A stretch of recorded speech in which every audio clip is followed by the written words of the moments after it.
Bonjour à tous, le mercredi c'est le jour du ciné avec la sortie des nouveaux films sur grand écran. N'oubliez pas d'aller sur la page Facebook de Mosaïque pour tenter de gagner une entrée gratuite pour la séance de votre choix. L'info à la une, c'est le sursis pour corps. La chambre commerciale du tribunal de grande instance de Sarreguemines a décidé hier de prolonger jusqu'au 12 mai prochain la période d'observation de corps manutention à Sarreguemines. Cette entreprise appartenant au groupe GZ a été placée en redressement fin décembre 2014. Elle compte 54 salariés et œuvre dans le domaine de l'industrie sidérurgique. Guizins fera le point avec les salariés jeudi après-midi. Reportage complet dans le JT de Mosaïque lundi. En attendant, voici les sujets développés dans l'émission d'aujourd'hui. Au programme sur Mosaïque aujourd'hui, la librairie de Sarreguemines a été reprise il y a 1 an. Quel est le bilan? Des élèves du collège Jean Jaurès visitent l'hôpital de Sarreguemines. Les archives industrielles et techniques de la Moselle accueillent aussi à l'occasion d'expositions. Actuellement, une dizaine de panneaux expliquent la libération en 1944. La petite histoire se déroule toujours à Ypelin, dans la rue de la Fontaine, sans fontaine. Tendance agriculture, Laurent Crémer et François Sciortino ont une passion commune dont ils ont fait leur métier, la guitare. Enfin, en dessert, découvrez la recette du crumble à l'ananas et à la vanille. Et nous parlerons aussi tout à l'heure des festivités de carnaval avec mon invité du jour, Annick Schwing, qui est la présidente de la Société carnavalesque de Sarreguemines.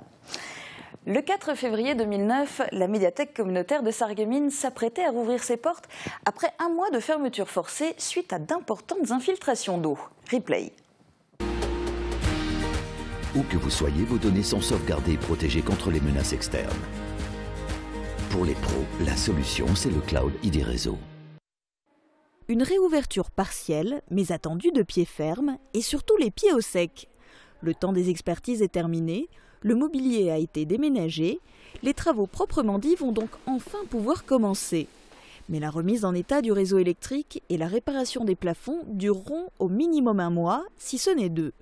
Au total, 14 000 litres d'eau se sont infiltrés dans la médiathèque suite à la rupture d'une canalisation mi-janvier dans un appartement vide à l'étage supérieur. Heureusement, seule une 40aine d'ouvrages a été touchée. Ce mois de fermeture aura été un coup rude pour la toute jeune médiathèque de Sarreguemines. Elle venait d'atteindre un beau rythme de croisière avec 6 800 emprunteurs en 2008 et quelques 188 800 visiteurs. La médiathèque avait pu rouvrir ses portes au public le 13 février 2009, mais depuis, les dégâts des eaux se sont succédés. Et il ne s'agit plus, si j'ose dire, de simples ruptures de canalisation, mais de problèmes de malfaçon qui engendrent des infiltrations d'eau. Les expertises ont été faites, les rapports sont en cours, la procédure est longue, mais la médiathèque est ouverte pour vous accueillir. Et par ce froid, c'est le moment rêvé pour y aller. Regardez les prévisions de Météo France pour demain. 7,6% des accidents du quotidien ont pour origine l'activité domestique. Assurance accident de la vie, la sécurité par tous les temps. Bonjour tout le monde, pour demain le vent se renforce encore. Il s'annonce particulièrement désagréable à compter de l'après-midi et surtout la nuit suivante. Il souffle en rafale et accentue donc le froid. Les températures ne devraient donc pas connaître de dégel pour une grande partie de la Moselle. Côté température, les minimales iront de -3 à -9 degrés, les maximales ne dépasseront pas les -3 à 0 degrés. Demain, jeudi 5 février, pensez à souhaiter une bonne fête aux Agates. Le soleil nous accompagnera de 7h53 à 17h33. Et aujourd'hui, pour nos paroles d'enfants, les stagiaires de Mosaïque ont investi le plateau pour répondre à la question suivante. Il faut manger pour vivre et non vivre pour manger. Voyons ce qu'ils nous ont répondu. Très bonne journée à tous et à demain.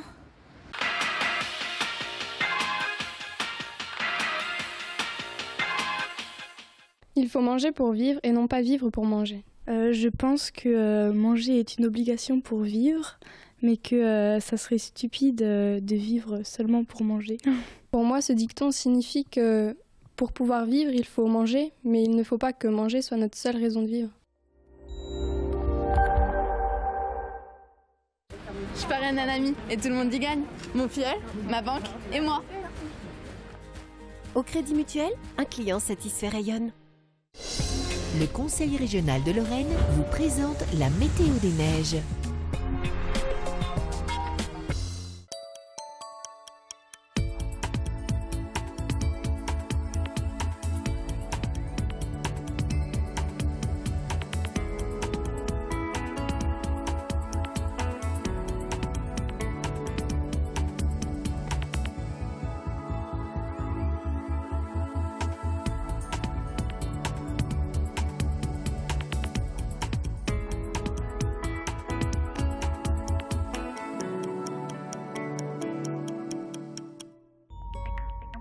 Retrouvez toutes les informations sur l'enneigement de vos stations préférées sur www.bulletin-d-neige.com.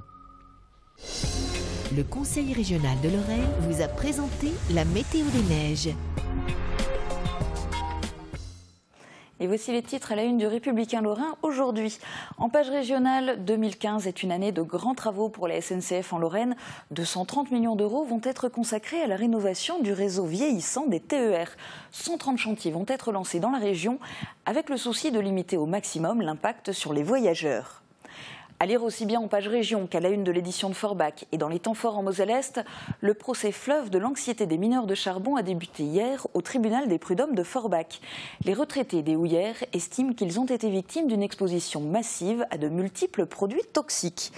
Enfin, en page locale de l'édition de Sarreguemines, le RL consacre sa une aux futurs nomades de l'asphalte, ceux qui sont en train de passer le permis poids lourd. L'actu du secteur en images, voici le JT de Mosaïque.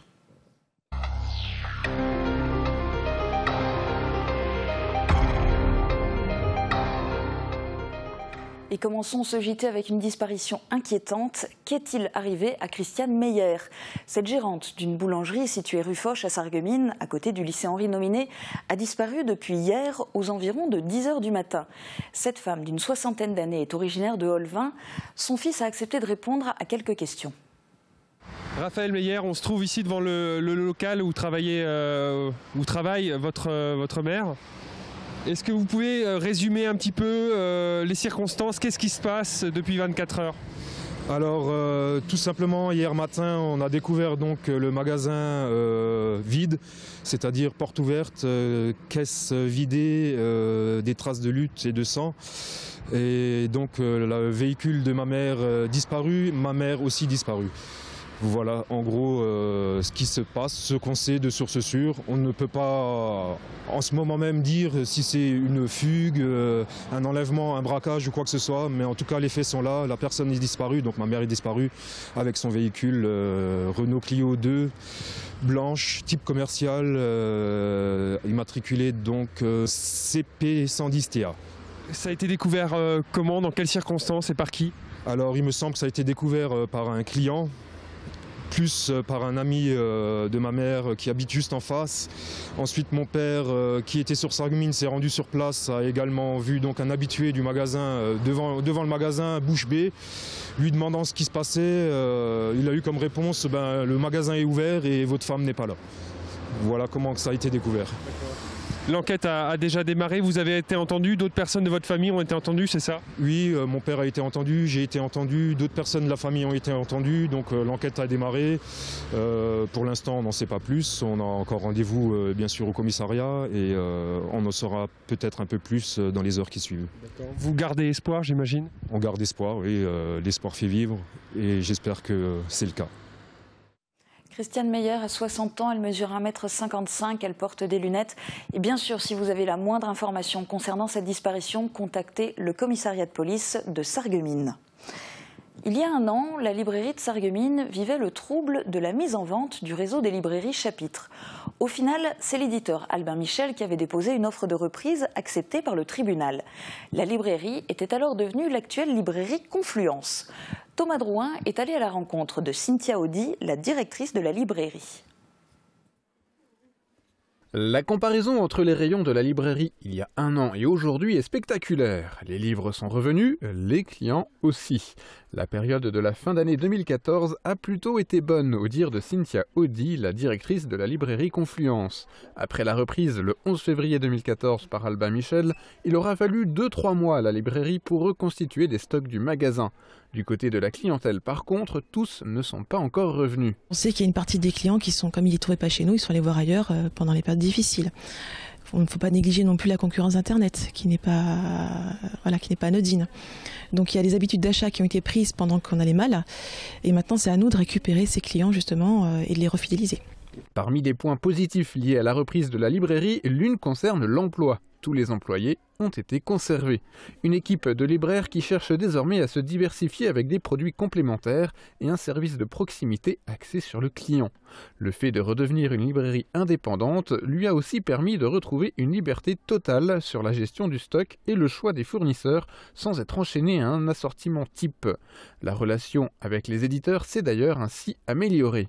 Il y a quand même beaucoup d'éditeurs qui, après la fermeture des magasins Chapitre, après la fermeture des magasins Virgin, parce que ça a été deux grosses enseignes qui sont fermées l'une après l'autre, qui sont remis un petit peu en question en se disant qu'effectivement il fallait un petit peu aider les libraires indépendants pour qu'on ne perde pas en plus ce réseau-là. Et donc effectivement ils sont assez arrangeants, ils essayent de nous aider, de faire des conditions qui sont parfois un petit peu plus arrangeantes. L'ensemble des signaux de cette année 2014 laisse donc espérer un avenir un peu plus calme pour la librairie Confluence. Et la date anniversaire de la reprise de la librairie sarregueminoise a aussi été l'occasion pour la médiathèque communautaire d'organiser une rencontre-débat sur l'avenir des librairies. Parmi les invités, Vincent Chabot, maître de conférence à Paris et spécialiste du sujet. Si la librairie sarregueminoise semble avoir laissé cette période sombre derrière elle, l'avenir des librairies de manière plus générale semble, lui, toujours flou. La médiathèque communautaire s'est emparée de la thématique en organisant une rencontre avec Vincent Chabot, maître de conférence en sociologie à l'université Paris-Descartes-Sorbonne Paris-Cité et auteur de nombreux ouvrages sur le sujet.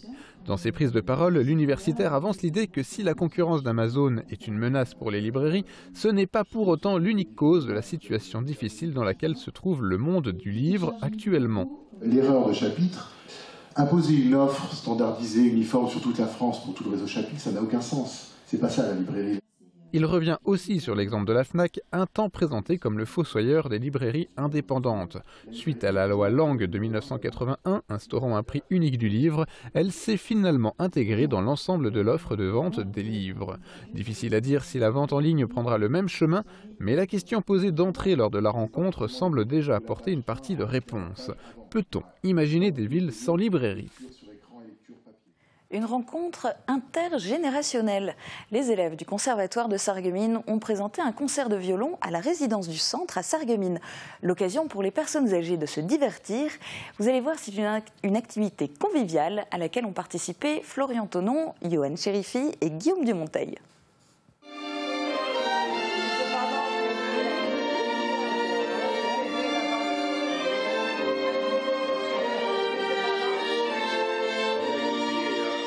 C'était l'événement de la journée à la résidence du centre. Devant les personnes âgées, les élèves de la classe de violon du conservatoire de Sarreguemines ont interprété de la musique juive et irlandaise. En décembre déjà, une délégation de jeunes artistes de l'école de Sarralbe était venue pour rencontrer les 37 personnes âgées que compte l'établissement. Ce genre d'initiative permet d'égayer le quotidien des résidents.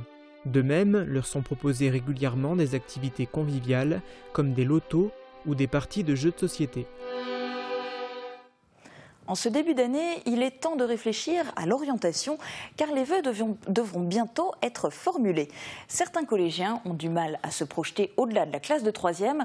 Pour les aider, il existe l'option DP 3 heures. Elle est notamment proposée au collège Jean Jaurès.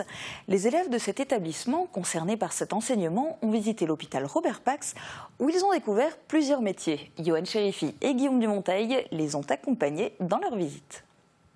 Un projet pédagogique est à la découverte des métiers de la santé. Une vingtaine d'élèves du collège Jean Jaurès a passé une journée à l'hôpital. Ils ont visité différents services et plusieurs métiers leur ont été présentés, notamment des professions qui recrutent. On a régulièrement des besoins en infirmières, en aide-soignante. Après un sondage réalisé en début d'année, il est apparu que les métiers hospitaliers intéressent beaucoup les élèves. Certains nourrissent le projet de travailler dans ce milieu depuis longtemps déjà. Je veux devenir infirmier pour aider les personnes qui ont des problèmes de santé. J'aimerais faire sage-femme pour accompagner les futures mamans et encadrer les nouveaux-nés. Cette journée de découverte et d'immersion à l'hôpital Robert Pax a permis aux élèves de se rendre compte des réalités des métiers et d'échanger avec les professionnels. Ils en ont tiré plusieurs enseignements. Que fallait être motivé, que c'était pas facile tous les jours, mais qu'au final c'est notre passion qui prend le dessus et qu'il faut pas lâcher prise. Le métier il peut être quelquefois difficile et il peut être aussi fatigant, mais c'est bien, c'est qu'on peut aider les personnes qui sont mal en point. Ces élèves bénéficient de l'option DP 3 heures.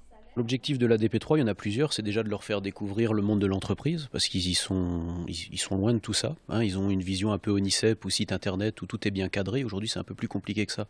L'orientation, on a des parcours professionnels compliqués. La DP 3 heures est une option réservée aux élèves de 3e. Pendant 2 heures par semaine, les collégiens sont invités à s'intéresser au monde professionnel. Le but de cet apprentissage est de connaître les avantages et les inconvénients de plusieurs professions. Leur travail consacré au monde hospitalier doit s'achever par la restitution d'un projet. Mais les photos, vidéos, musique, questionnaires et de présenter un reportage en fin d'année. Une journée bénéfique pour les collégiens qui ont découvert les métiers hospitaliers grâce aux professionnels présents. Les informations récoltées leur permettront de penser à leur orientation. La DP 3 heures se présente comme une solution pour éviter une mauvaise orientation. Et avis aux jeunes sportifs futurs collégiens pour intégrer les sections sportives du collège Fulrad à Sarreguemines en athlétisme, en badminton ou en natation. Les inscriptions se font auprès des écoles élémentaires ou du collège Fulrad, mais avant ce vendredi. Toute autre information maintenant relayée par la préfecture, l'Office national des anciens combattants et victimes de guerre effectue le recensement des malgré-nous ayant déserté l'armée allemande pour rejoindre les forces françaises de l'intérieur ou les forces françaises libres. Si vous êtes dans ce cas, contactez le service départemental au 03 87 17 96 72. Et on va parler maintenant d'une tradition qui se fête des deux côtés de la frontière avec mon invité Annick Schwing. Bonjour. Bonjour. Alors, j'ai envie de vous dire en plus, bon anniversaire, puisque ce n'est pas le vôtre, mais celui de la Société Carnavalesque qui fête cette année ses 60 ans. C'est génial et ça se fête, bien évidemment. Tout à fait, tout à fait. C'est une association qui s'est créée en 1955 et officialisée en 54, pardon, et officialisée en 55. Donc cette année, nous vous annonçons 60 ans de carnaval, de culture et de tradition locale. Alors Carnaval, ça a déjà un tout petit peu commencé, on l'a montré, il y avait dimanche la première Kappensitzung. Le vrai gros des festivités démarre à partir de ce week-end et avec une grande première ce vendredi soir, une grande première mais spécifique à l'anniversaire, c'est ça? J'allais dire une unique, pas seulement une première. C'est vrai qu'une soirée privée est organisée à l'occasion de ce jubilé où nous avons convié tous les anciens princes, princesses qui ont fait la joie du carnaval et qui ont été les ambassadeurs de ce carnaval de Sarreguemines depuis 1955. Une bonne cinquantaine ont répondu à notre invitation, ce qui est énorme, puisqu'il y a eu 84 princes et princesses en tout. Donc on est vraiment très contents. Malheureusement, il y en a qui sont décédés, d'autres qui n'ont pas pu se libérer, qui habitent en Guyane, qui habitent très loin d'ici. Voilà, nous avons également convié à participer l'ensemble de nos sponsors, de nos annonceurs, des gens qui de tout temps nous ont soutenus pendant toutes ces années et bien sûr tous les membres de l'association mais aussi les membres des associations partenaires puisque nous sommes fédérés soit en amical au niveau des carnavaliers d'Alsace-Lorraine, mais aussi françaises et européennes. Alors on va peut-être juste pas trop développer parce que finalement on donne envie aux téléspectateurs alors qu'ils pourront pas y aller. Non, pour eux, les grands rendez-vous. Alors ce samedi, la Kappensitzung, il y a encore des places ou pas? C'est complet. Non, c'est complet. Donc pas non plus, donc vous regardez sur Mosaïque. Dimanche, en revanche, la cavalcade, voilà. C'est pour tout le monde, à 15h, à partir de 15h dans les rues du centre-ville de Sarreguemines, et aussi en direct sur Mosaïque. Ouais.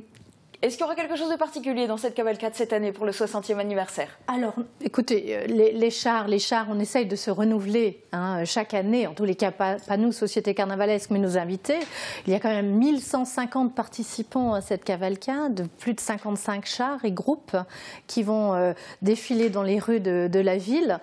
Je pense que les enfants, et pas seulement, seront bien gâtés en confettis et surtout en bonbons, puisqu'on a fait vraiment le plein pour l'occasion.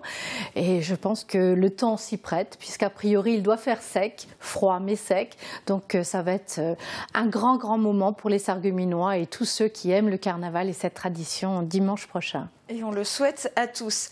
Carnaval, le grand temps fort, et puis légendaire, c'est le balabala. Alors cette année, vendredi 13 et samedi 14 de la Saint-Valentin, est-ce que la Saint-Valentin, ça vous fait peur ou ça peut vous attirer à un public différent ? Peur, pourquoi? Non, c'est pas la première fois.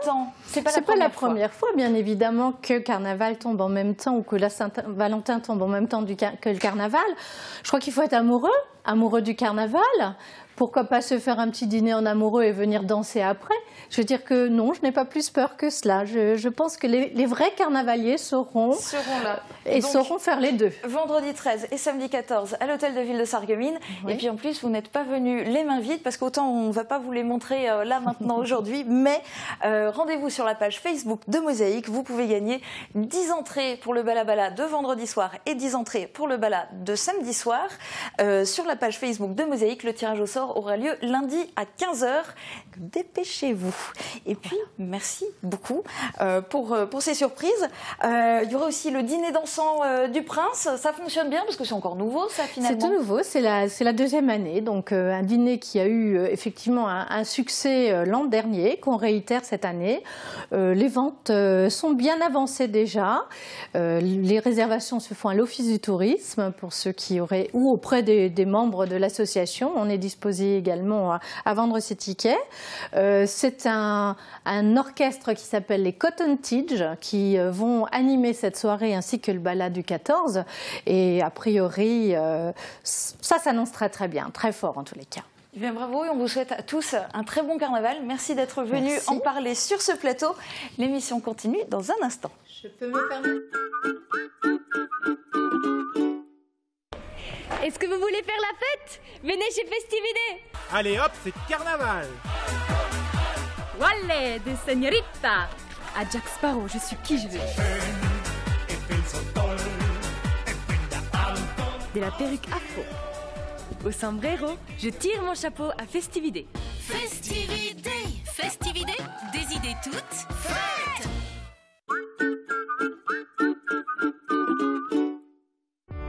150 véhicules à votre service. AVS. Notre métier, vous accompagner.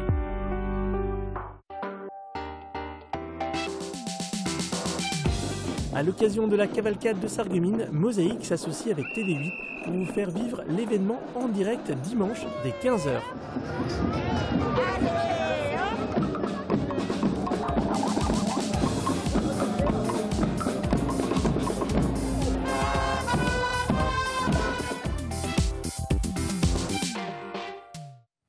Voici une drôle d'histoire de rue à Ypelin, c'est celle de la rue de la Fontaine, où il n'y a pas de fontaine.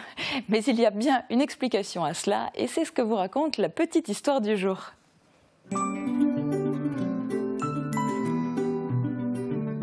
FBS, du bon temps par tous les temps.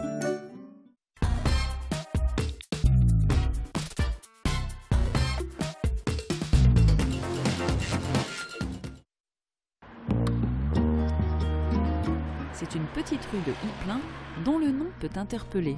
Dans la rue de la Fontaine, on s'attend forcément à y trouver une fontaine. Mais pas d'eau à l'horizon.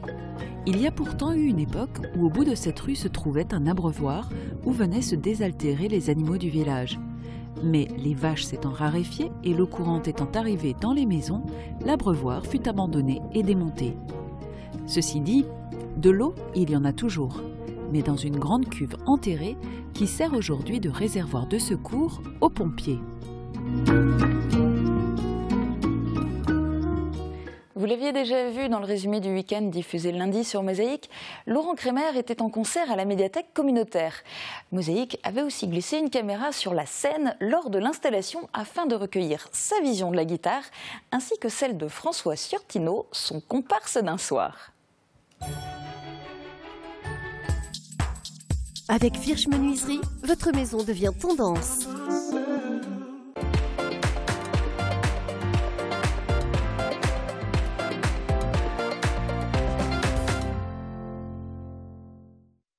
Pour moi, la musique est collégiale et pour moi, la vie est de toute façon collégiale.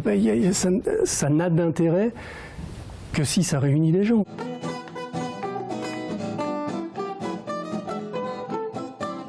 La guitare, comment je me suis intéressé, c'est en étant tout petit, les voisins qui jouaient de la guitare, et je me suis dit ça a l'air pas mal, il faut que j'essaye. J'ai demandé aux parents qui m'ont dit attends, toi t'as pas besoin de guitare, il n'y a pas de musicien dans la famille, stop, pas de guitare. Et c'est ma grande sœur qui, quelques mois après, m'a payé ma première petite guitare avec laquelle j'ai travaillé. Moi je suis arrivé à la guitare assez tard, enfin ce qu'on considère comme chose assez tard, j'ai commencé à 16 ans.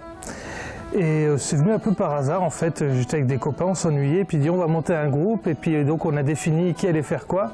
Et moi c'était la guitare, et à partir du moment où j'ai entendu ce mot guitare, ça a été une sorte de déclic qui a fait que depuis j'ai pas lâché, quoi.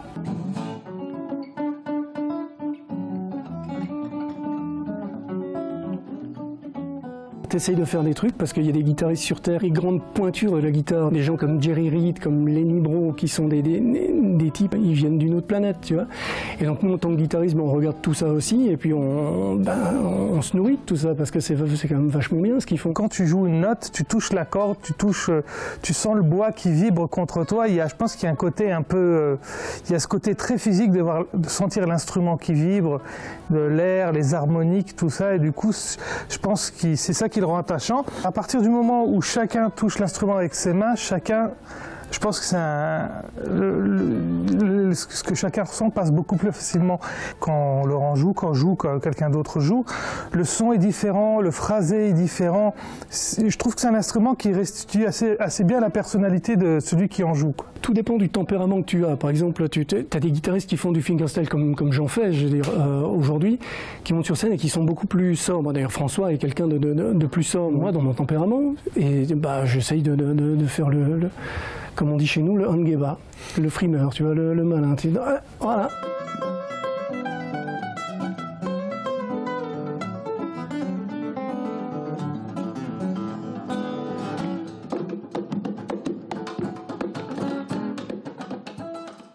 Et on retrouve maintenant une dernière fois James Lennart en cuisine pour le dessert. Boulanger, pâtissier, chocolatier, restaurateur, le week-end et traiteur, ce jeune entrepreneur nous propose un dessert à la portée de tous pour la petite touche douceur de la semaine. Original et de qualité, les cuisines Aviva présentent entrée plat dessert. Aviva, la cuisine qui vous va.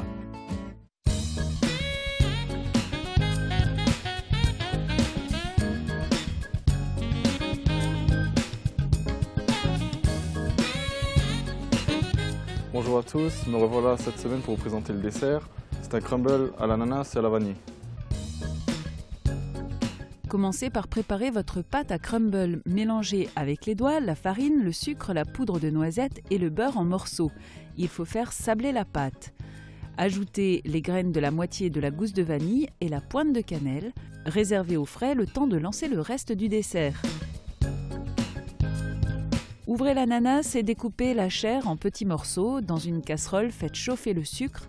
Lorsqu'il caramélise, ajoutez les morceaux d'ananas. Ajoutez ensuite les graines de l'autre moitié de la gousse de vanille et laissez compoter une bonne dizaine de minutes en remuant de temps en temps. Émiettez la pâte à crumble sur une plaque couverte de papier sulfurisé et enfournez pour 20 minutes à 200 degrés. Attention, gardez toujours un œil dessus, le crumble doit être doré, mais pas trop quand même. Servez votre compoté d'ananas dans une verrine et ajoutez des morceaux de crumble. Le tout posé sur une tranche d'ananas sera du plus bel effet.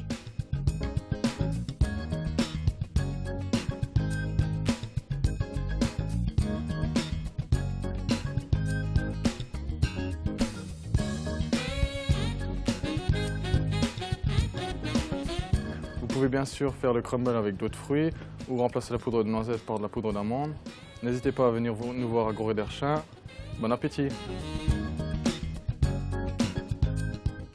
Et demain, vous avez rendez-vous dès midi avec Kelly Cousin sur Mosaïque. Elle recevra sur ce plateau le champion de tennis handisport Nicolas Pfeiffer qui vient de rentrer d'Australie. Très bonne journée à tous et à bientôt. Moi, je vais recevoir une médaille. Oui, je ne voulais pas partir sans vous remettre la médaille du carnaval de Sarreguemines 2015.